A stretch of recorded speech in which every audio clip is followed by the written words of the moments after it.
சண்டாளர் அப்படிங்கிறது வந்து ஒரு பட்டியல் சமூகத்தை குறிக்கக்கூடியது, புலையர் சமூகத்தை குறிக்கக்கூடியது அப்படிங்கிறது சாட்டை துறைமுருகனுக்கு தெரியாதா? குண்டு போட்டு இப்படி கொள்ளும் நாசகார வேலையை செய்துவிட்டு அதை நியாயப்படுத்தும் சண்டாளத்தனத்தையும் செய்கிறார்கள். சண்டாளத்தனம் ஒரு வார்த்தையை பயன்படுத்துறாரு. கருணாநிதி அவர்களை சாதி வெறியன்னு சொல்ல தயாரா இருப்பாங்களா?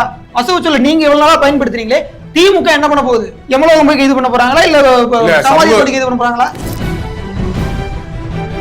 உதயநிதி பேசுறாருல, சசிகலா காலில் விழுந்துதான் எடப்பாடி பழனிசாமி முதலமைச்சர் ஆனாரு, விட்டா காலுக்குள்ளே போயிருப்பாருன்னு.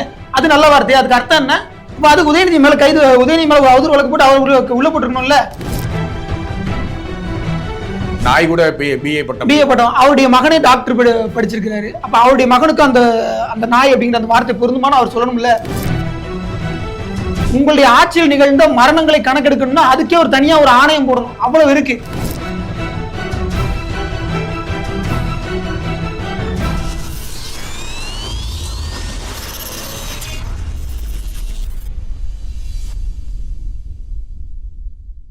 கதிர் நியூஸ் நேயர்களுக்கு வணக்கம். இன்று நமது அரங்கத்துக்கு வந்திருப்பவர் ஊடகவியலாளர் திரு சரவணன் அவர்கள். அவர்கள்ட்ட தான் உரையாட போறோம். சார் வணக்கம். வணக்கம். இப்போ நீங்க சாட்டை துரைமுருகனோட ஆபீஸ்ல ஒர்க் பண்ணிட்டு இருக்கீங்க. சாட்டை துரைமுருகன் கைதுக்கு பின்னாடி ஆபீஸ் இயங்குதா இல்ல வழக்கம் போல இயங்குதா இல்ல ஷட் டவுன் பண்ணி வச்சிருக்கீங்களா? ஏன்னா சவுத் சங்கர் கைதுக்கு அப்புறம் சவுத் சங்கரோட ஆபீஸ் மூடிட்டாங்க. அதனால உங்க ஆபீஸ் இயங்குதுங்களா? இப்போ நான் சாட்டையில் கடந்த ஒரு மாதமாக தான் ஒர்க் பண்ணுறேன். இப்போ எப்போவுமே காலைல ஒரு 10:30-11 மணி அந்த டைம் தான் நான் போவேன். ஆனால் நேற்று 9:30 போயிட்டேன். சரிங்களா? பயந்து இந்த பதுங்கிறதெல்லாம் கிடையவே கிடையாது. நேற்று காலைல 9:30 போயிட்டு நேற்று இரவு ஸ்டூடியோவில் தங்கிட்டு இன்டர்வியூலாம் எடுத்துகிட்டு தான் நான் வந்தேன். பொதுவாக நான் அங்கே தங்குறது கிடையாது. பட் நேற்று ஃபுல் டைம் அங்கே தான் இருந்தோம். இந்த பயந்து ஓடுறது ஒளியறதுங்கிறதெல்லாம் நமக்கு சுத்தமாக தெரியாது. அது நமக்கு தேவையும் இல்லை. ரெண்டாவது முழுமையான இயக்கம் இயங்கிக்கிட்டு தான் இருக்கிறோம். எந்த விதத்துலையும் நாங்கள் பின்வாங்கிறதுக்குலாம் ஒன்றும் இல்லை. ரெண்டாவது எந்த தவறும் செய்யலைன்ற அப்படின்னா நம்பிக்கை எங்களுக்கு இருக்குது. ஒரு அரெஸ்ட்டுக்குன்னு ஒரு ப்ரொசீஜர் இருக்குது. நீங்கள் அவங்களுடைய உறவினர்கள்ட்ட அவங்களுடைய சுற்றத்தார்கிட்ட தெரிவிச்சுட்டு இப்படி ஒருத்தர் அரெஸ்ட் பண்ணுறோன்னு சொல்லணும். நீங்கள் சும்மா கூட்டு போகிறதுக்கு அது ஆள் தூக்குற சட்டம் கிடையாது. முதல்ல ஒரு கூலிப்படையோ அல்லது இந்த வட்டிக்கு கொடுக்குறோன்னா தான் அந்த மாதிரி சொல்லாமல் கொள்ளாமல் ஆளை தூக்கிட்டு போவான். தூக்கிட்டதுக்கப்புறமா நீங்கள் காசை கூட அதுக்கப்புறமா அவன் ஆள் அனுப்புற அப்படின்னு சொல்லுவான். அந்த மாதிரி போலீஸ் பண்ணக்கூடாது. இல்லை, கிட்டத்தட்ட அன்னைக்கு நேற்று நடந்த அரெஸ்ட் ப்ரொசீஜருங்கிறது அந்த மாதிரி தான் இருந்திருக்கு. ஸோ நாங்கள் அந்த பயம்லாம் எங்களுக்கு கிடையாது. சாட்டை அலுவலகம் எப்பவும் போல இன்றைக்கி எங்கிட்ட தான் இருக்குது. இப்போ சாட்டை துரைமுருகன் தமிழ் இலக்கியங்கள் நிறைய படித்தவர், ஜாதி படிநிலைகள் பற்றி நிறைய தெரிஞ்சவர், ஜாதியை பற்றி நிறையா அதிகமாக நாம் தமிழர் கட்சிக்காரங்க பேசுவாங்க, தெரிஞ்சிருப்பாங்க. அப்படி இருக்கச்சில் ஒரு சண்டாளர் அப்படிங்கிறது ஒரு பட்டியல் சமூகத்தை குறிக்கக்கூடியது, புலையர் சமூகத்தை குறிக்கக்கூடியது அப்படிங்கிறது சாட்டை துரைமுருகனுக்கு தெரியாதா? தெரிஞ்சுதான் அப்போ பேசினார்னு இதை எடுத்துக்கலாமா? சாட்டை துரைமுருகனுக்கு கிட்டத்தட்ட ஒரு 35 வயதாகுது. அவர் முதல்ல இந்த பாடலுடைய வரிகளை அவர் எழுதலை. தெளிவாக உங்களுக்கு தெரியும். இதுக்கு முன்பு அதிமுகவுடைய மேடைகளில் நீண்ட நாள் ஒலித்த ஒரு பாடல். அந்த பாடலுடைய உண்மையான பாடல் எதுன்னு நமக்கு தெரியும். நாகூர் கனிபா அவர்களுடைய குரலில் வரக்கூடிய ஒரு பாடல், கள்ளக்குடி கொண்ட கருணாநிதி வாழ்கன்னு பாடக்கூடிய பாடல். அதை அதிமுகவினர் மாடிஃபை பண்ணி புதுசாக அவங்க ஒரு லிரிக்ஸ் எழுதி அதற்கு ஒத்த ஒரு பாடலாக உருவாக்குனாங்க. இப்போ இந்த பாடல் உருவாக்கப்பட்டது இல்லையா? அப்போ அதிமுக மேலே எத்தனை வழக்குகள் போடப்பட்டது? அதிமுக மேலே இது வரைக்கும் வழக்குகள் போட்ட மாதிரி தகவல் இல்லை. அதிமுகவுடைய அந்த பாடகர் யாருன்னு இது வரைக்கும் கண்டுபிடிச்சிட்டாங்களா? இல்லை. அந்த பாடல் மீது எத்தனை வழக்குகள் போடப்பட்டிருக்கு? அந்த பாடல் அவதூறு வழக்காக பதிவு செய்யப்பட்டிருக்கு. அந்த பாடலை பயன்படுத்தக்கூடாது தடை வாங்கி வச்சிருக்காங்களா? இல்ல, கிடையாது. இது வரைக்கும் வாங்கலையே. திமுகவினர் அப்ப இது நாள் வரைக்கும் அதை அனுமதிச்சிட்டாங்க. ஐயா கருணாநிதி அவர்கள் 2018 வரைக்கும் உயிரோட தானே இருந்தாரு. அப்பவும் இந்த பாட்டு ஒழிச்சுட்டு தானே இருந்துச்சு. அப்போ வரைக்கும் ஏன் அனுமதி வாங்க விட்டாங்க? அப்ப தன் மீது இப்படிப்பட்ட ஒரு விமர்சனம் இருக்குங்கிறது அவருக்கு தெரிஞ்சிருக்கு இல்லையா? கண்டிப்பா திமுக எல்லாத்துக்கும் தெரிஞ்சிருக்கு. அதையும் தாண்டி 2013 சேசமுத்திர திட்டத்திற்கு எதிராக, சேசமுத்திர திட்டத்தை ஜெயலலிதா அவர்கள் ஆதரிச்சிட்டாங்கன்னு சொல்லிட்டு அவருக்கு எதிராக அவங்க பேசுறாங்க. சேசமுத்திர திட்டம் குறித்த ஒரு விவாதம் ஆதரிச்சாங்களா எதிர்த்தாங்களான்றதை தாண்டி அது குறித்த விவாதம் என்ன போட்டிருக்காரு? அண்ணா நாமம் வாழ்க்கை என்று பட்டை நாமம் சாத்தும் சண்டாளத்தனத்தை அனுமதிக்காதுன்னு போடுறாரு. ஐயா கருணாநிதி அவர்களுக்கு சாதியினுடைய பெயர், சாதி இழிவாக பேசக்கூடிய ஒரு வசவு சொல்லுன்னு அவருக்கு தெரியாதா? கருணாநிதியே சண்டாளர் அப்படிங்கிற ஒரு வார்த்தையை பயன்படுத்துறாரு. ஒரு முறை 2 முறையாங்க. மனோகரா படத்தினுடைய வசனத்துல இருந்து இன்னைக்கு வரைக்கும் பயன்படுத்திட்டு இருக்கிறாரு. அவருடைய 1949 அவர் திராவிடர் கழகத்தில் இருந்த காலகட்டங்களிலிருந்து இன்னைக்கு வரைக்கும் பயன்படுத்துறாரு. 2006 செஞ்சோலை குழந்தைகள் காப்பகத்து மேல இலங்கை ராணுவம் குண்டு வீசி ஒரு 60க்கும் மேற்பட்ட குழந்தைகளை கொள்ளுது. அதற்கு அவர் ஆகஸ்ட் 17 ஒரு அறிக்கை வெளியிடுறாரு. அது தினத்தந்தியில ஆகஸ்ட் 18 வருது 2006. என்ன தெரியுமா போட்டிருக்காரு? குண்டு போட்டு இப்படி கொள்ளும் நாசகார வேலையை செய்துவிட்டு அதை நியாயப்படுத்தும் சண்டாளத்தனத்தையும் செய்கிறார்கள். சண்டாளத்தனம்னு ஒரு வார்த்தையை பயன்படுத்துறாரு. இதுக்கு என்ன பதில் சொல்ல போறாங்க? இன்னைக்கு முட்டு கொடுக்குறாங்களா இவ்வளவு பேரும் கருணாநிதி அவர்களை சாதி வெறியன்னு சொல்ல தயாரா இருப்பாங்களா? சொல்லுங்க, வாயை திறந்து சொல்லுங்க. அவர் சாதி வெறியோடு சாதி புத்தியோடு பேசிவிட்டாருன்னு சொல்லுங்க. ஒரு இடத்தில் கூட ஐயா கருணாநிதி அவர்கள் இதற்கு வருத்தம் தெரிவிப்பதாகவோ இல்ல இந்த வார்த்தையை நாங்கள் திரும்ப பெற்றிருக்கிறோம்னு சொன்னதே கிடையாது. தா பாண்டியன் ஐயா தெரியுமில்ல உங்களுக்கு, கம்யூனிஸ்ட் தலைவர், அவர் ஒரு இடத்துல ஜனசக்தி இதழ் எழுதுறாரு, இவர்கள் சண்டாளர்கள் எழுதுறாரு. அதற்கு அன்றைக்கு தலித் முரசு கண்டிச்சு எழுது, இந்த மாதிரி பயன்படுத்தாதீங்க அப்படின்னு. மோடி அவர்களை சண்டாளர் மோடின்னு எழுதுறாங்க. அப்ப இந்த மாதிரியான ஒரு சாதியின் வார்த்தையை வசவு சொல்லாக பயன்படுத்தாதீர்கள்னு ஐயா தா பாண்டியனை தலித் முரசு கண்டிக்கிறது. தலித் முரசுடைய ஆசிரியர் புனித பாண்டியன் கண்டிக்கிறாரு. அப்ப அதற்கு ஐயா பாண்டியன் என்ன பதில் சொன்னா தெரியுமா? இது பயங்கரவாதிகளை குறிக்கத்தானே பயன்படுத்தப்படுது, அவர்களை மோடி அந்த வார்த்தையை சொல்லி திட்டுவது சரிதான் பேசுறாரு. எப்படிங்க சரியாகும்? மோடியை சொல்ல அந்த வார்த்தையை திட்டினா பரவாயில்லையா? அப்ப கருணாநிதி அவர்களுக்கு ஒரு நியாயம், மோடிக்கு அவர்களுக்கு நியாயமா? எனக்கு புரியல. மோடியை ஒரு பிற்படுத்தப்பட்ட சமூகத்தை சேர்ந்தவர் தானே, அவரை மட்டும் சண்டாளன் என்ற வார்த்தையை பயன்படுத்தி திட்டலாமா? இதற்கு அவங்க பதில் சொல்லணும்ல. திமுகவும் திமுக கூட்டணி கட்சிகளும் ஆல்ரெடி ஏற்கனவே சண்டாளர் அப்படிங்கிற வார்த்தையை பயன்படுத்தி நிறைய கம்யூனிஸ்டுகள் பயன்படுத்தி இருக்காங்க. அவங்க தரப்புல இருந்து ஒரு பதில் சொல்லுங்க. இந்த வார்த்தையை நாங்கள் கடந்த காலத்தில் பயன்படுத்தி தவறுன்னு சொல்லுங்க. வேற ஒண்ணும் கிடையாது. நான் சிம்பிளா சொல்றேன். அதிமுக காரங்க அந்த சண்டாளர் கருணாநிதின்ற வார்த்தையை பயன்படுத்தி அந்த பாட்டு எழுதியிருக்காங்க. அவர் வார்த்தையை வச்சு அவரே திட்டும் அப்படின்னு சொல்லி தான் அந்த பாடல எழுதியிருப்பாங்க. தெரியும்ல அவங்களுக்கு தெரியாம இருக்குமா இந்த வார்த்தையை அடிக்கடி திட்டுறாங்கன்னு? அதனால இது தெரிந்து எழுதப்பட்ட ஒரு பாடல் தாங்கிறது எல்லாத்துக்கும் தெரியும். ஆனால் அதிமுக காரங்க திமுக தலைவர் ஏற்கனவே பயன்படுத்தி திட்டிட்டு இருக்காருனால அந்த வார்த்தையை சேர்த்திருப்பாங்க, சும்மாலும் சேர்த்திருக்க மாட்டாங்க. அதனால முதல்ல இவர் இந்த வார்த்தையை பயன்படுத்தாம இருந்தாராங்கிறது தான் என்னுடைய கேள்வி. ஐயா கருணாநிதி மனோகரா படத்துடைய வசனத்தில் தொடங்கி இப்ப கடைசி 2018 வரைக்கும் பயன்படுத்தி இருக்கு. அப்போ ஸ்டாலினோ இல்ல உதயநிதியோ கருணாநிதி பயன்படுத்தின வார்த்தைகளுக்காக முதல்ல வருத்தம் தெரிவிக்கட்டும், அதுக்கப்புறம் நாங்க வருத்தம். ஐயா கருணாநிதி தன்னுடைய வாழ்நாள வருத்தம் தெரிவிச்சாரான்னு சொல்லுங்க. 2018 வரைக்கும் இருந்திருக்கிறாரு. அவருடைய வாழ்நாள்ல அவருடைய வருத்தம் தெரிவித்திருக்கிறார். இதுதான் கேள்வி. தலித் முரசு ஐயா கருணாநிதி அவர்களையும் கண்டித்திருக்கு. ஐயா நலங்கிள்ளி அவர்கள் பல முறை சொல்றாரு, ஒரு முறை கூட வருத்தம் தெரிவிக்கவோ தன்னுடைய வார்த்தைகளை திரும்ப பெறுவதாவோ கருணாநிதி சொன்னதே கிடையாது. தா பாண்டியனையும் தலித் முரசு கண்டிச்சிருக்கு, கருணாநிதி கண்டிச்சிருக்கு. ஏன் பண்ணல? அப்ப உங்களுக்கு சாதி புத்தி இருக்கு, ஐயா கருணாநிதி அவர்களுக்கு சாதி புத்தி இருந்தா சொல்லுங்க. இருந்ததுன்னா சாட்டை துறைமுறைகளுக்கு ஒத்துக்கலாம். நீங்க சொன்னீங்க சாட்டை துறைமுறைகள் நிறைய இலக்கியங்கள் படித்தவர்னு. ஐயா கருணாநிதியை விட இப்ப இலக்கியம் படிச்சுட்டாரு, நீங்க ஒத்துக்கிறீங்களா? இல்ல அப்படி ஐயா கருணாநிதி அவர்கள் தான் இலக்கியம் படித்தவர்கள் உயர்ந்தவர்னு எல்லாரும் சொல்லுவாங்க. ஐயா கருணாநிதி ஏன் அப்படி சொல்றாரு? அப்ப அவர் தெரியலையோ? அரிச்சந்திரன் சரியா படிக்காம விட்டாரு நினைக்கிறேன். சரியா படிச்சிருக்கணும் அவரு. அப்ப ஐயா கருணாநிதி அவர்கள் சங்கிலிச்சாமி ஒரு கதை எழுதுறாரு, அதுலயும் இதே வார்த்தைகளை பயன்படுத்துறாரு. அப்ப ஐயா கருணாநிதி எந்த இடத்துலயுமே தெரியாம பயன்படுத்திட்டேன் அப்படின்னு ஒரு இடத்துல கூட சொல்ல, தெரிந்தே பயன்படுத்தி இருக்காரு. இப்போ சீமான் பத்திரிகையாளர் சந்திப்பு நடத்தும் போது அந்த பாடலை பாடி காமிக்கிறாரு. அதுக்கப்புறம் சாட்டை துரைமுருகனும் பத்திரிகையாளர் சந்திப்பு நடத்தும் போது சொல்றாங்க. அதனால கருணாநிதி ஒரு பக்கம் அயோக்கியன் அப்படின்ற மாதிரிலாம் அப்பெல்லாம் திட்டிட்டு, நீங்களும் இப்ப பேசும்போது ஐயா கருணாநிதிங்க, சீமானும் பேசும்போது ஐயா கருணாநிதிங்கிறாரு, துரைமுருகனும் பேசும்போது ஐயா கருணாநிதிங்கிறாரு. வழக்கு வந்துரும் அப்படிங்கிற பயத்துல இப்படி மாத்திக்கிட்டீங்களா? இல்ல, முதல் விஷயம் என்னன்னா, நான் ஒரு ஊடகவியலாளர். ஐயா கருணாநிதி அவர்கள் மீது எனக்கு எந்த விதமான வன்மமோ காழ்ப்புணர்ச்சியோ அல்லது வெறுப்புணர்ச்சியோ கிடையவே கிடையாது. நானும் அவர் ஆட்சியில் வாழ்ந்த ஒரு குடிமகன். அந்த விதத்துல நானும் அவரை விமர்சிக்கலாம் இல்லையா? அதையும் தாண்டி மக்கள் கிட்ட அவர் மீது ஒரு அதிருப்தி இருக்கு, அவருடைய ஆட்சி மீது ஒரு அதிருப்தி இருக்கு. அந்த அதிருப்தியை ஊடகவியலாளர் நான் பதிவு செஞ்சுதானே தீரணும். அது என்னுடைய கடமை தானே, அதான் நான் செய்யறேன். ஐயா கருணாநிதி என்பது அவருடைய வயதுக்கு, அவருடைய அந்த பதவிக்கு, அவருடைய மக்கள் பிரதிநிதித்துவத்துக்கு நம்ம கொடுக்க வேண்டிய மரியாதை. ஐயா கருணாநிதி அவர்கள் நம்மளால சொல்லலாம். கலைஞர்னு தான் சொல்லணும் அப்படின்னு சொல்லி வைகோ சண்டை போட்டாராமே, அந்த மாதிரிலாம் நம்மளால சொல்ல முடியாது. ஐயா கருணாநிதி என்பது மரியாதை, அவர்கள் என்பதும் கூட கூடுதல் மரியாதை. அதையும் நம்ம கொடுக்க தயாராக தான் இருக்கும், அதில் ஒரு பிரச்சனை கிடையாது. ஆனால் இந்த வழக்கு வந்துருமோங்கிற பயம் யாருக்கு இருந்துச்சுன்னா ஐயா வைகோ அவர்களுக்கு இருந்துச்சு. ஏன்னா 2016 அவர் ஒரு மக்கள் நல கூட்டணியில் இருக்கும்போது அவர் பேசினார். என்ன பேசினார் எல்லாருக்கும் தெரியும்.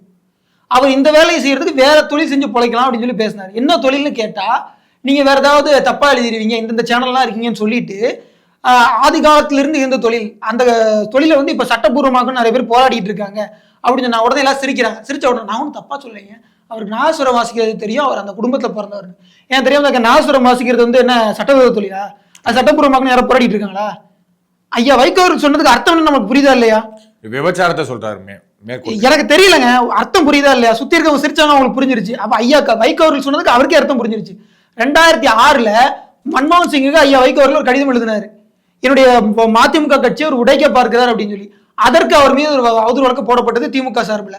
அந்த அவதூறு வழக்குல 2019 மாநிலங்களவை உறுப்பினராக இருக்கிறார் இல்லையா, அந்த பதவி ஏற்பதற்கு முன்பு அதனுடைய தீர்ப்பு வரப்பாச்சு. அந்த நேரத்தில் ஐயா வைகோ அவர்களுடைய மாநிலங்களவை உறுப்பினருக்கு பதவிக்கு பங்கம் வந்து விடுமோ அப்படின்னு பயந்தாங்க. யாரு? திமுகவினர். அவங்க போட்ட வழக்குல தீர்ப்பு, அதுல அவங்களுக்கு எதிரான தீர்ப்பு அவங்களுக்கு ஆதரவான தீர்ப்பு வந்துருமோ அவங்க பயப்படுறாங்க. அவதூறு வழக்கு போட்டது யாரு? மாநிலங்களவை உறுப்பினர் பதவியை நீங்க தான் கொடுக்குறீங்க, அவதூறு வழக்கை நீங்க தான் போட்டீங்க. அப்போ உங்கள் மீது அவதூறு பேசினா நீங்க மாநில உறுப்பினர் பதவி கொடுப்பீங்களா? அப்ப எதுக்கு சட்டத்துறை மீது மட்டும் அவதூறு வழக்கு? இந்த கேள்வி வரத்தானே செய்யும். வேற ஒண்ணும் இல்ல. ஐயா கருணாநிதி அவர்கள் வைகோ வந்து கருணாநிதி குடும்பத்தை பத்தியோ இல்ல ஸ்டாலின் அவங்க குடும்பத்தை பத்தியோ இப்படி தவறான பேசினாரு, இந்த தொழில் பண்றாங்க அப்படின்னு சொல்லி எல்லாம் பேசினாரு. அதுக்கு வைகோ மேல வந்து ஏதாவது வழக்குகள் தொடுக்கப்பட்டிருக்கா திமுக சார்பா? அதுதான் நானும் கேட்கிறேன். இது வரைக்கும் தொடுக்கப்பட்டதா எனக்கு தெரியல. 2006 போடப்பட்ட வழக்குக்கு நீங்க 2019 தீர்ப்பு வரப்போகுது. ஆனா அப்ப நீங்க என்ன பண்ணிட்டு இருக்கீங்க? அரசியல கூட்டணி வச்சு மாநிலங்களவை உறுப்பினர் பதவியும் கொடுத்துட்டீங்க. அந்த பதவிக்கு பங்கம் வந்து விடுமோன்னு அந்த வழக்கு வந்து நீர்த்து போகணும் நீங்களே எதிர்பார்த்துட்டு இருந்தீங்க. உண்மையா இல்லையா நான் சொல்றது? அவர் திராவிடர் கழகத்தில் பயின்றவர் தானே. அதுக்கு பின்பு தானே திமுக வந்தாரு. 1969 இருந்து 2018 வரைக்கும் திமுக தலைவராக இருந்தாரா இல்லையா?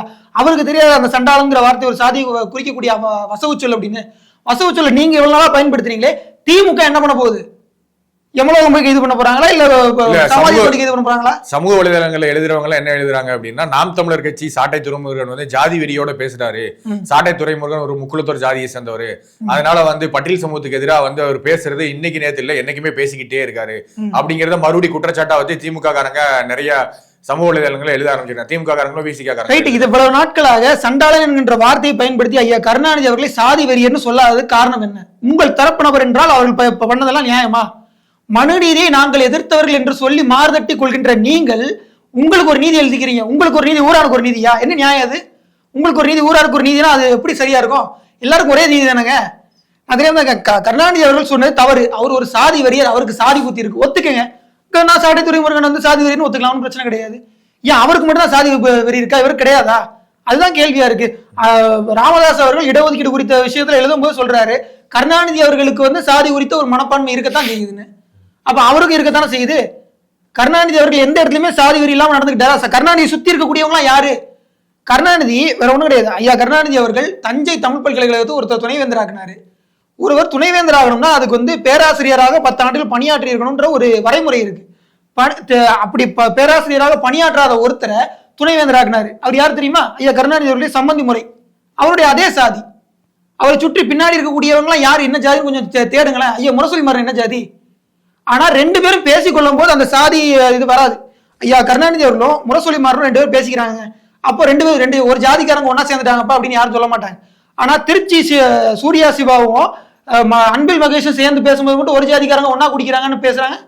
ஆனா சூர்யா சிவாக்கும் அன்பில் மகேஷ்க்கு மட்டும் கேட்கறாங்க. ஆமா, அதான் நானும் கேட்கிறேன். அப்ப சாட்டை துறைமுருகனுக்கு சாதி வெறி இருக்குன்னா இவங்களுக்கு இருப்பது என்ன வெறி? வேற ஒண்ணும் கிடையாது. ஐயா ஆர் ராசா அவர்கள், அண்ணன் ஆர் ராசா, அண்ணன் மரியாதையாவே நான் அழைக்கிறேன், அண்ணன் ஆர் ராசா அவர்கள் கடந்த சட்டமன்ற தேர்தலில் பேசுறாரு, நல்ல நல்ல உறவுக்கு பிறந்தவர் ஸ்டாலின். அப்புறம் ஐயா எடப்பாடி பழனிசாமி குறித்து சொன்ன வார்த்தை எல்லாத்துக்கும் தெரியும், ஊரே அறிந்த ஒரு சொல். அது சரியா? இல்ல அவருக்கு அதுக்கு விளக்கம் கொடுக்குறாருன்னா அந்த இடத்துல சொல்லல அப்படின்னு சொல்லி விளக்கம் கொடுக்குறாரு. அந்த வார்த்தைக்கு என்ன பொருள் எல்லாத்துக்கும் தெரியும் தானே? எல்லாத்துக்கும் தெரியும். அதுக்கு நீங்க வந்து என்ன பண்ணிருக்கணும்? நீங்க வந்து கட்சி ரீதியா நடவடிக்கை எடுக்கிறீங்க. நீங்க வந்து ஆர்எஸ்ஆவை கண்டிக்கிறேன்னு சொல்றீங்க. ஆர்எஸ்ன்ற பேர் கூட அந்த இடத்துல வரல. கட்சி ரீதியா கண்டிச்சிட்டீங்க, சட்ட ரீதியா என்ன நடவடிக்கை எடுத்தீங்க? எடுக்கணுமா இல்லையா? அப்ப முன்னாள் அன்றைய முதலமைச்சர், அன்னைக்கு அவர் தான் முதலமைச்சரா இருக்காரு, சட்டப்பேரவை தேர்தலில் பிரச்சாரம் பண்ணிட்டு இருக்காரு. அப்ப ஆர்எஸ் அவர்கள் மட்டும் சரியா சொல்லிட்டாரு நினைக்கலாமா? வேற ஒண்ணும் கிடையாது.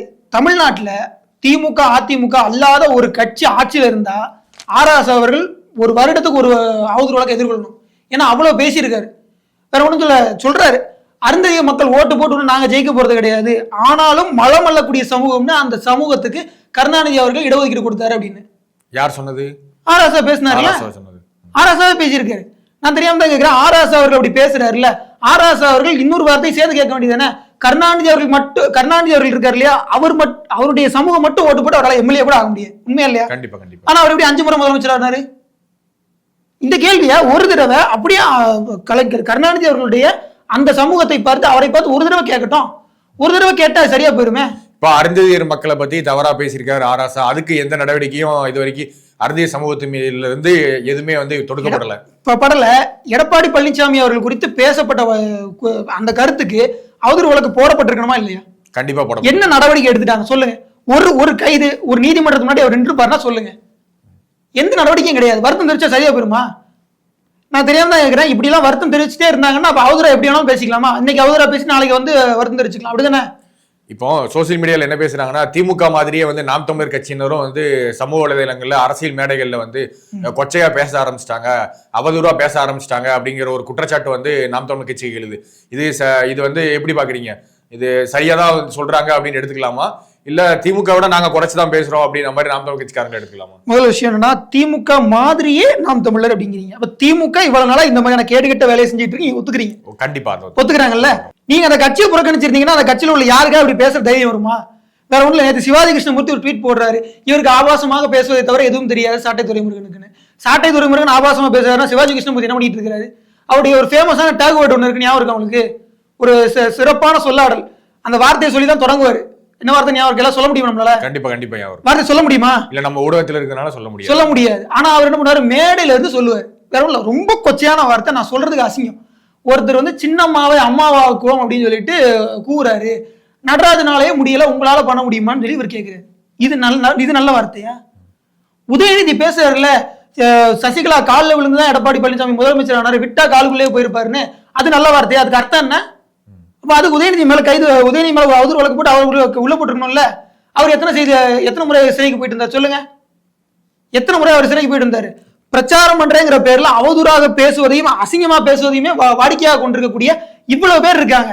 இவ்வளவு பேர் எத்தனை முறை அவதூறு வழக்கு சந்திச்சாங்க? எத்தனை முறை வந்து தண்டனை அனுபவிச்சாங்க? டபுள் மீனிங்ல ஜோக்ஸ் மாதிரி நிறைய இது பேசிட்டு தான் இருக்காங்க.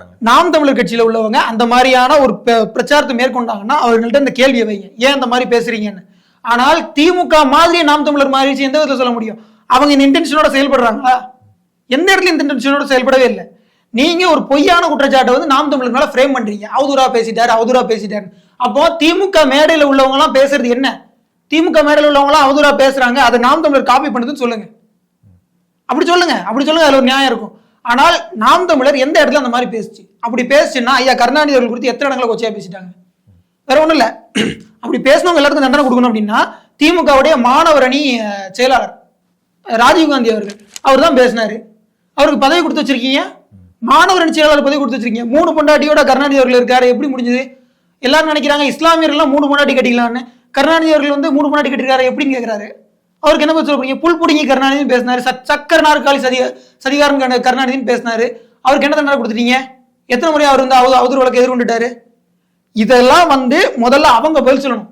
முதல்ல திமுகவினர் ஐயா கருணாநிதி அவர்கள் தன்னுடைய பிரச்சாரகர்களா சிலர் வச்சிருப்பார், வெற்றி கொண்டானவர்கள், எல்லாத்துக்கும் தெரிஞ்சாரு. 2008 உள்ள ஃபுட்டேஜ் எல்லாம் எடுத்து போட்டா அசிங்கமா இருக்குமா இல்லையா? அவர் பேசினதெல்லாம் கேட்டா எப்படி இருக்கும்? நீங்க யோசிச்சு பாருங்க. வேற ஒண்ணும் கிடையாது. ஜெயலலிதா அவர்கள் ஒரு பெண்மணி, அவங்க நடிகை. ஆனா திமுக உள்ளவங்க எல்லாம் ஜெயலலிதா அவர்களுடைய ஒரு நடன காட்சி வந்துருச்சுன்னா முதலமைச்சர் ஆடுறாங்கன்னு சொல்லி அந்த நடன காட்சி கூப்பிட்டு காமிக்கிறாங்க. எவ்வளவு அவசியம்? நான் ஃபீல்டில் பார்த்துருக்கேங்க. ஜெயலலிதா அவர்களுடைய நடன காட்சியை திமுக எதுக்கு பயன்படுத்துறாங்கன்னு நினைக்கிறீங்க? அவங்களை கொச்சப்படுத்துறதுக்கும் காசுக்கு ஆடுறவங்கன்னு சொல்லி பயன்படுத்துறாங்க. இதெல்லாம் வந்து எங்க போய் சொல்ல போறீங்க? திமுகவோட தேர்தல் மேடைகள்ல பயன்படுத்து, தேர்தல் மேடைகள்ல, தனிப்பட்ட பிரச்சாரங்கள்ல, திண்ணை பிரச்சாரங்கள்லாம் பயன்படுத்துறாங்க. ஜெயலலிதா அவர்களை கொச்சப்படுத்தி பேசுறது, அவங்க காசுக்கு ஆடுவாங்கன்னு. ஏன் எத்தனை பேர் பதிவு எழுதியிருக்காங்க அந்த மாதிரி? அவங்க மேல அவதூறு வழக்கு போட்டா திமுக காரங்களும் உள்ளதா இருக்கணும், சிறையை நிரம்பிதான் இருக்கும். அவ்வளவு பேரும் பண்ணியிருக்காங்க.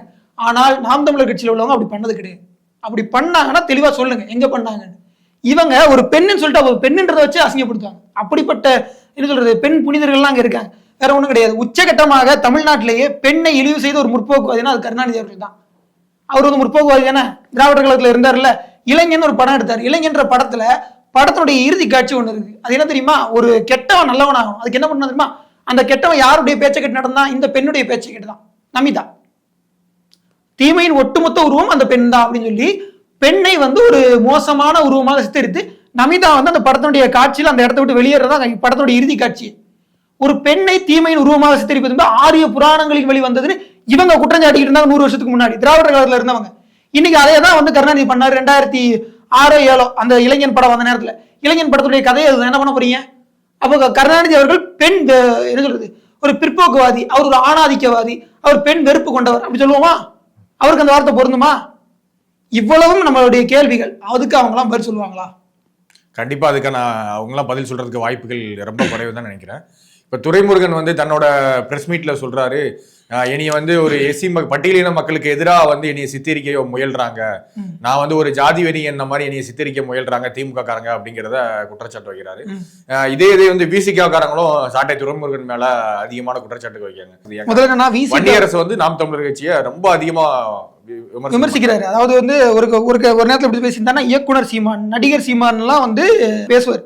வன்னியரசனை பொறுத்தளவுல அவருக்கு வந்து நேரடியாக ஊடகங்களை எதிர்கொள்வதில் ஒரு பெரிய பயம் இருக்கு. அவர் என்ன பண்ணுவாருன்னா, தன்னுடைய கண்ணியம் காக்கப்படக்கூடிய பொது ஊடகம். ஒரு சில பேனல் டிஸ்கஷன்ல மட்டும் கலந்துக்குவார். அப்படிப்பட்ட ஒரு நபர் தான் அவர். அதையும் தாண்டி மற்ற இப்ப நீங்கள் நானும் உரையாடுறோம் இல்லையா, விவாதத்தை எதிர்கொள்றோம் இல்லையா, அந்த மாதிரி அவர் வந்து உட்கார மாட்டார்.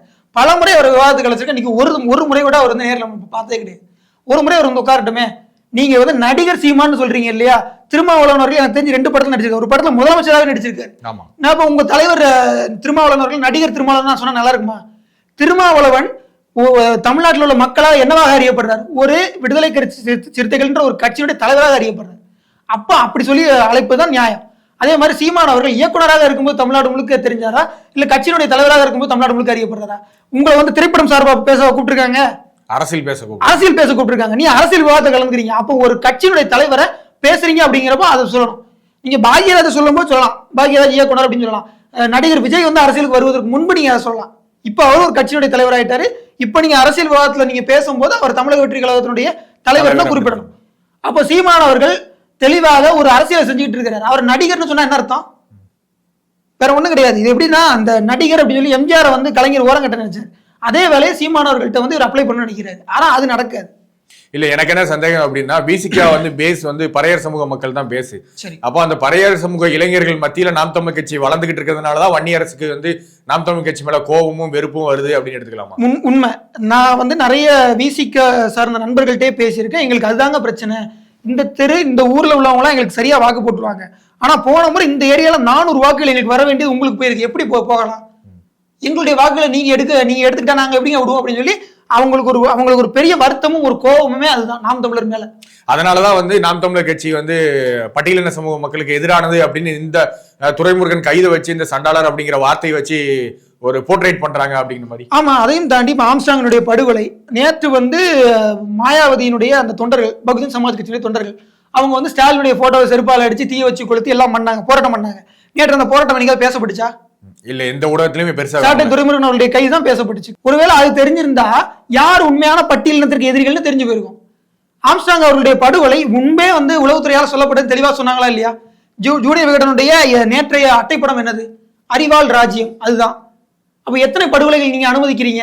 ஆரிய சங்காரன் ஒருத்தர் இருந்தார் இந்த இதே சென்னையில. திமுக அதிமுக போன்ற திராவிட கட்சிகளில் சிம்ம சொப்பனமாக இருந்தார் ஆரிய சங்காரன். அவருடைய கொலையில இன்னைக்கும் மர்மம் இருக்கத்தான் செய்யுது. அப்போ பட்டியல் சமூக தலைவர்களை தலையெடுக்க விடாமல் அவர்களை கொலை செய்ததும் அல்லது அவர்களை கூட்டணி வைத்துக் கொண்டதும் அல்லது அவர்களை தன்னுடைய காலடியில மட்டும்தான் இருக்கணும்னு சொல்லிட்டு அவர்களை அரசியல் நிர்பந்தத்துக்கு உள்ளாக்கியது யாரு? இதே திராவிட கட்சியில் உள்ளவங்க தானே. இதே திராவிட கருத்தியில் பேசக்கூடிய திராவிட கட்சியில் உள்ளவங்க தானே. அவங்கெல்லாம் வந்து பண்ணது என்னது? அவங்க பட்டியல் சமூகத்துக்கான துரோகிகள் கிடையாதா? பிசிகால உள்ளவங்களுக்கு உண்மையாகவே தமிழ்நாட்டில் இருக்கக்கூடிய பட்டியல் சமூகத்தினுடைய அரசியல் வரலாறு தெரியுமா தெரியாதா? தெரிஞ்சா அவங்க இப்படி பேசுவாங்களா? வேற ஒண்ணும் இல்ல, பாரஞ்சித்து தெரியும். பாரஞ்சித்து தெரியறதுனாலதான் அவர் நாக்கப்படுங்கிற மாதிரி கேட்கிறாரு. திராவிட கட்சிகள் தான் பாஜக உள்ள விட்டுதுங்கிறாரு. பாஜக உள்ள வரக்கூடாதுன்னு நீங்க நினைச்சீங்கன்னா அப்ப எப்படி பொருந்தும் சொல்லுங்க? திமுக என்றைக்கு பாஜகவுக்கு எதிராக இருந்திருக்கு? ஆனா திமுக வந்து பாஜகவுக்கு எதிரான கட்சி தான். நாங்க வந்து ஆதியிலிருந்தே பாஜகவுக்கு எதிரான கட்சி தான். கிறிஸ்துவர்களுக்கும் முஸ்லிம்களுக்கும் ஆதரவா நாங்க இருப்போம், அதனாலேயே நாங்க பாஜக எதிர்க்கிறோம்னு சொல்லக்கூடிய ஒரு கட்சி தானே திமுக. சொல்லிக்குவாங்க. அதை தாண்டி என்னைக்கு அவங்க செயல்பாடுல இருந்திருக்காங்க? வேற ஒண்ணும் கிடையாது. இன்னைக்கும் பாஜபாயோட ஏன் கூட்டணி வச்சீங்கன்னு கேட்டா அதற்கு அவங்க ஒரு பதில் சொல்றாங்க. என்ன தெரியுமா சொல்றாங்க? ஜெயலலிதா அவர்கள் வந்து வாஜ்பாய் கிட்ட போய் சொன்னாங்க, வாஜ்பாய் வந்து எங்களுடைய ஆட்சியை கலைச்சு விடுங்க, கருணாநிதி ஆட்சியை கலைச்சு விட்டீங்கன்னா நான் வந்து அப்புறமா தேர்தல் என்ன ஆட்சி அமைச்சிடும் அப்படின்னு. ஆனா வாஜ்பாய் அதை கேட்காம எங்களுடைய ஆட்சியை கலைச்சு விடாம இருந்தாரு. அதனால வாஜ்பாய்க்கு விசுவாசமா இருக்கணும் அப்படிங்கிறதுக்காக திமுக வந்து அதனாலதான் நாங்க கூட்டணி வச்சோம் அப்படின்னு சொல்லி சொல்றாங்க. இப்போ பாஜக தலைவர் அண்ணாமலையும் வந்து சாட்டை துரைமுருகனுக்கு ஆதரவா பேசியிருக்காரு. சும்மா சாட்டை துரைமுருகனுக்கு அதை கைது பண்றதை வந்து வாடிக்கை வச்சிருக்காதீங்க, திமுக காரங்க பேசாததையா வந்து சாட்டை துரைமுருகன் பேசிட்டாரு அப்படின்ற மாதிரிலாம் வந்து அண்ணாமலை வந்து ஒரு சாட்டை துரைமுருகனுக்கு ஆதரவா பேசுறாரு. இது வந்து ஒரு கருத்து சுதந்திரத்துக்கு எதிராக திமுக போகுது. அப்பெல்லாம் வந்து நான் யாரா இருந்தாலும், எங்களுக்கு பிடிக்காத கட்சியா இருந்தாலும், எங்களோட வேற சித்தாந்தத்துடைய கட்சியா இருந்தாலும் அவங்களுக்கு ஆதரவு நிலைப்பாடு நாங்க எடுப்போம் அப்படின்னு அண்ணாமலையோட கருத்தை எப்படி பார்க்கலாம்? முதல்ல வந்து இந்த கருத்து சுதந்திரத்திற்கான ஆதரவு என்பது எல்லாரிடமிருந்தும் தேவையான ஒரு விஷயம் தான். எல்லா கட்சிகளுமே அதற்கு ஆதரவு தெரிவிக்கணும், எல்லா கட்சிகளுமே உண்மையாக அதற்கு ஆதரவாக இருக்கணும். அது தேவையான ஒரு விஷயம் தான்.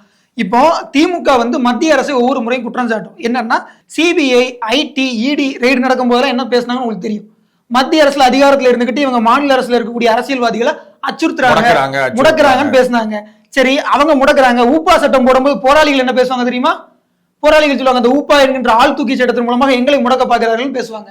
சரி, ஊப்பாவையும் அல்லது அந்த ஐடி ஐடி இடி இந்த மாதிரியான நிறுவனங்களை வச்சு இவங்களை முடக்க பாக்குறாங்கன்னு சொல்றீங்கல்ல, மாநில அரசுகள் என்ன பண்ணிட்டு இருக்கு? மாநில அரசுகள்ல குண்டர் தடுப்பு சட்டம்னு ஒன்று இருக்கு இல்லையா, அதை வச்சு தமிழ்நாடு அரசு இது வரைக்கும் எத்தனை பேரை முடங்கி இருக்கு? கிஷோர் கேசாமி மேலையும் குண்டர் தடுப்பு சட்டம் போட்டது இதே திமுக அரசு தான். சவுத் சங்கர் மேலையும் போட்டிருக்காங்க, சாட்டை துரைமுருகன் மேலையும் போட்டிருக்காங்க. கடந்த ஆட்சி காலத்துல எடப்பாடி பழனிசாமி அவர்கள் வந்து 8 வழிச்சாலைக்கு எதிராக போராடினாங்கன்னு சொல்லிட்டு வளர்மதி அவர்கள் மேல ஒரு குண்டர் தடுப்பு சட்டம் போட்டாங்க.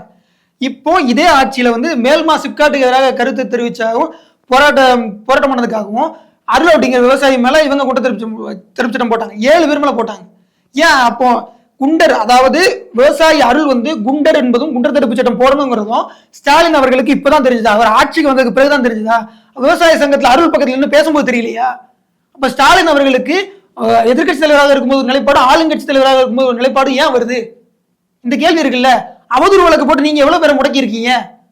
வைகோ அவர்கள் உட்பட முடக்கிருக்கீங்கல்ல. அப்ப அவதூறு வழக்கு என்பது ஆள் முடக்கும் சட்டமாக மாநில அரசுகளால் பயன்படுத்தப்பட்டது அப்படிங்கிறது நீண்ட காலமாக இருக்கக்கூடிய ஒரு குற்றச்சாட்டு. அதனால அந்த சட்டத்தை கேன்சல் செய்யணும்னு பல முறை நீதிமன்றங்கள்ல, உச்ச நீதிமன்றத்திலேயே அந்த மாதிரியான வழக்கும் விவாதங்கள் நடந்திருக்க தான் செய்யுது. அதனால அவதூறு வழக்கு போட்டு அரசியல்வாதிகளையும் அரசியல் எதிரிகளையும் முடக்குகின்ற அரசியல் ஆயுதமாக இந்த குண்டர் தடுப்பு சட்டமும் அவதூறு சட்டமும் பயன்பட்டு தான் இருக்கு.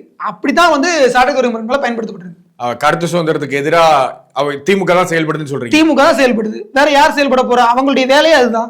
இப்போ அதுதான் அவங்க பண்ணிட்டு இருக்காங்க, வேற ஒண்ணும் இல்ல. அவங்க அவதூறு வழக்கு போடணும் அப்படின்னு நினைச்சாங்கன்னா ஆர்எஸ் பாரதி மேல போடட்டும். இப்ப அண்மையில் நடந்த ஒரு ஆர்ப்பாட்டம், நாய் கூட பிஏ பட்டம், அவருடைய மகனே டாக்டர் படிச்சிருக்கிறாரு. அப்ப அவருடைய மகனுக்கு அந்த நாய் அப்படிங்கிற அந்த வார்த்தை பொருந்துமான அவர் சொல்லணும்ல. என்ன வார்த்தை அது? முதல்வர் ஸ்டாலினும் பிஏ தான் முடிச்சிருக்காரு, உதயநிதியும் யூஜி தான் முடிச்சிருக்காரு. ஆமா, அதான் கேக்குறேன். ஒரு இளநிலை பட்டம் வாங்குவது என்பது நாய் கூட வாங்குதுன்னு என்ன அர்த்தம்? அது எனக்கு புரியவே இல்லை. அப்ப இன்னைக்கு முதல் தலைமுறை பட்டதாரிகள் ஒரு வார்த்தையை கருணாநிதி அவர்கள் தான் எனக்கு தெரிஞ்சு உருவாக்குனாரு. அந்த வார்த்தையை நீங்க கொச்சப்படுறீங்க. உங்களுடைய தலைவருக்கு எதிராக பண்றீங்கல்ல. ஸ்டாலின் அவர்கள் உங்களை வந்து உங்க மேல வந்து அவதூறு வழக்கு போட்டு உள்ள போறா? உங்க கட்சியில உள்ளவங்களும் ஒரு நீதி, ஒரு நிலைப்பாடா? எனக்கு புரியவே இல்லையே. இல்ல, இப்ப சிவாஜி கிருஷ்ணமூர்த்தியே வந்து ரொம்ப நல்லவர் அப்படின்ற மாதிரி வந்து மிகப்பெரிய யூடியூப் சேனல் எல்லாம் வச்சு அவர் பர்சனல் இன்டர்வியூ எல்லாம் எடுக்கிறாங்க. ஆமா, இல்ல அதை பண்ணுவாங்க. அது அவர் ரொம்ப நல்லவர்னு சொல்லுவாங்க, அவர் பேசின வார்த்தைகள் எல்லாம் புனிதம்னு சொல்லுவாங்க. நாளை பின்ன அவருக்கு வந்து ஒரு புனிதர் பட்டம் கொடுத்தாலும் ஆச்சரியப்படுறதுலாம் ஒண்ணு கிடையாது. சொல்லின் செல்வர்னோ அல்லது மிகப்பெரிய பேச்சாளரோ கொடுப்பாங்க. அப்படிப்பட்டவருக்கு ஒரு பதவி கொடுங்க, எம்எல்ஏவோ எம்பியாவோ ஒரு பதவி கொடுங்க. ஏன்னா டப்பா டான்ஸ் ஆடி போகும். சட்டப்பேரவையிலும் நாடாளுமன்றத்தில் இதெல்லாம் பேச முடியாதுங்க. பேசினா இவர் ஒரு அவதூறு பிரச்சாரகர் தானே கேட்டுருவாங்க. இப்ப வந்து திமுக பண்ற அவதூறுகளோட நாங்க பண்றது கம்மி அப்படின்னு சொல்றீங்களா? எந்த விதத்திலையும் கிடையாது, எந்த விதத்திலையும் கிடையாது. நாம் தமிழர் எல்லா இடத்துலயுமே ஆக்கப்பூர்வமான விமர்சனம் தான் எடுத்திருக்கு. இது ஏற்கனவே இருக்கக்கூடிய ஒரு பாடல், அந்த பாடல் இருக்கக்கூடிய ஒரு பாடல் வரி, அதை பயன்படுத்துறதை எந்த விதத்திலையும் அவங்க நியாயப்படுத்தவே இல்லை. சண்டாளன் என்ற வார்த்தை எங்கேயாவது நாம் தமிழர் கட்சி நியாயப்படுத்திருக்காங்க? கிடையவே கிடையாது, எந்த இடத்துலையும் நியாயப்படுத்தல. ஆனால் பல முறை பலரை திட்டுவதற்கும் விமர்சிப்பதற்கும் பயன்படுத்தியார் ஐயா கருணாநிதி. அவர் சாதி வரியன்னு ஒத்துக்கிறீங்களான்னு நான் கேட்கிறேன். ஆமா, ஒத்துக்கிறேன்னு சொல்லுங்க முதல்ல, அதுக்கப்புறம் மற்ற பேசுவோம். இல்ல, இப்போ சாட்டை துரைமுருகன் சொல்றாரு என்னோட உயிருக்கே ஆபத்தா இருக்குது, என்னோட கார் எல்லாம் வந்து வேணும்னே ஆக்சிடென்ட் பண்ணி என்னை கொல்ல பாக்குறாங்க அப்படிங்கிறாரு. சவுக்கு சங்கர் அவர்கள் வந்து கைது செய்யப்பட்ட போது இதே மாதிரி ஒரு விபத்து நடந்துச்சா இல்லையா? விபத்து நடந்தது, அவர் கையை கூட உடைச்சிருக்காங்க. நான் தெரியாம இந்த மாதிரியான விபத்து ஏன் தனியா வந்து காவல் ஆய்வாளர்களோ அல்லது காவல்துறையினர் போகும்போது அவர்களுடைய வேனுக்கும் அவர்களுடைய வாகனங்களுக்கும் நடக்க மாட்டேங்குது? ஏன் இப்படி ஒருத்தர் அரெஸ்ட் பண்ணிட்டு போகும்போது மட்டும் நடக்குது? ஏங்க வேற ஒண்ணும் கிடையாதுங்க. போலீஸ்னு ஒரு வாகனத்தை சவுக்கு சங்கருக்கும் பயம் காட்டுறாங்க, சாட்டை துரைமுருகனுக்கும் பயம் காட்டுறாங்கன்னு இதை எடுத்துக்கலாமா? இல்ல வேணும்னு இது கொல்லதுக்காக ஒரு விபத்து மாதிரி சித்தரிக்கிறதுக்காக வேணும் நடத்துறீங்க? ஆமாங்க. இப்ப நீங்க உங்களை வந்து கார்ல உட்கார வச்சு கூட்டு போறாங்க, கூட்டு போகும்போது திடீர்னு ஒரு ஆக்சிடென்ட் பண்ணிட்டு பாத்தியா இந்த மாதிரி பண்ணிட்டோம்ல, இனிமேல பொத்திக்கிட்டு இல்லைன்னா திரும்பவும் பண்ணுவோம் அப்படியே ஒரு மிரட்டல் விட்டு நீங்க என்ன நினைப்பீங்க? நல்ல வேலை நம்ம உயிர் தப்பிச்சோம், இனிமேல இவங்களை பார்த்து பேசக்கூடாது நீங்களே பயப்படுவீங்களா இல்லையா? கண்டிப்பா. நீங்களா தான் நானும் தான் அதான பண்ணுவோம். இதெல்லாம் உங்களுக்கு பண்ணிருக்காங்க. சவுக்கு சங்கரும் சாட்டை துரைமுருகனும் ஒரே மாதிரியான இடத்துல இந்த மாதிரி அச்சுறுத்தப்படுறாங்க. அப்ப அது காரணம் என்ன? ஒருவேளை உள்ள போனா சாட்டை துரைமுருகனும் இந்த மாதிரி ஒரு மாவு கட்ட போட்டாலும் போட்டிருப்பாங்க. சாட்டை துரைமுருகனையும் சவுக்கு சங்கரையும் வந்து இந்த மாதிரி வந்து ஒரு அச்சுறுத்தல் ஏற்படுத்தி ஒரு இல்ல கொலை மிரட்டல் விடுக்கிற மாதிரி விடுத்து திமுக வந்து இவங்க ரெண்டத்தையும் அச்சுறுத்தி இனிமேல் திமுக பத்தி பேசாத அப்படின்ற மாதிரி பண்றாங்க அப்படின்னு இதை எடுத்துக்கலாமா? உண்மைதானங்க. இப்போ அதிமுகவில் வந்து நிறைய பேர் வந்து அச்சுறுத்தப்பட்டாங்க. குறிப்பாக நக்கீரன் கோபால் அவர்கள் அச்சுறுத்தப்பட்டாங்க. அவர் கடைசி எங்க போய் அடைக்கலமானாரு? திமுக தான் போய் அடைக்கலமானாரு.